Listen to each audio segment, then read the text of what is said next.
അയ്യപ്പ സേവാ സംഗമത്തിൽ സർക്കാരിനെ പിന്തുണച്ചും ബി.ജെ.പിയെ കൈവിട്ടും NSS.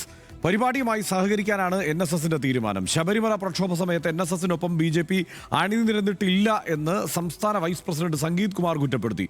ഒരു വർഗീയവാദിയെയും സംഗമത്തിലേക്ക് ക്ഷണിക്കില്ലെന്ന് CPIM സംസ്ഥാന സെക്രട്ടറി MV ഗോവിന്ദനും പറഞ്ഞു.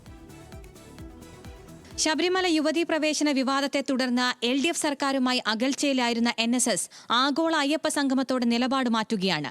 ശബരിമല സ്ത്രീ പ്രവേശനവുമായി ബന്ധപ്പെട്ടുണ്ടായിരുന്ന പ്രശ്നങ്ങൾ ഇപ്പോഴില്ലെന്ന് NSS. അയ്യപ്പ സംഗമത്തിന് പൂർണ്ണ പിന്തുണയെന്നും NSS സംസ്ഥാന വൈസ് പ്രസിഡന്റ് സംഗീത് കുമാർ. ശബരിമല ക്ഷേത്രത്തിലെ ആചാരം അനുഷ്ഠാനങ്ങൾ പാലിച്ചുകൊണ്ട് വിശ്വാസം സംരക്ഷിച്ചുകൊണ്ട് നടത്തുന്ന ഒരു പരിപാടിക്ക് നായർ സർവീസ് സൊസൈറ്റി സഹകരിക്കാനാണ് തീരുമാനിച്ചിട്ടുള്ളത്. വിവാദത്തിൽ NSS പിന്തുണ പ്രതീക്ഷിച്ചിരുന്ന ബി.ജെ.പിക്കുള്ള തിരിച്ചടി കൂടിയായി NSS സംസ്ഥാന വൈസ് പ്രസിഡന്റിന്റെ പ്രസ്താവന.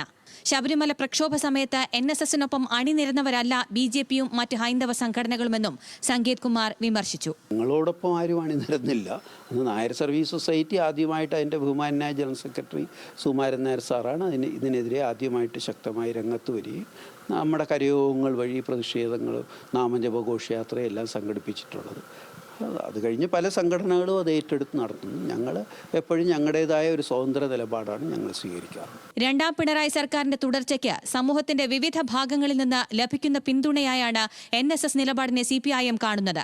സർക്കാരിന്റെ തുടർച്ചയ്ക്ക് അയ്യപ്പന്റെ കടാക്ഷവും ഉണ്ടാകുമെന്ന് MV ഗോവിന്ദൻ. രണ്ടാം ടേം കഴിഞ്ഞ് ഒരു മൂന്നാം ടേമിലേക്കാണ്. രണ്ടാം ടേം തന്നെ ചരിത്രത്തിൽ ആദ്യമാണ്.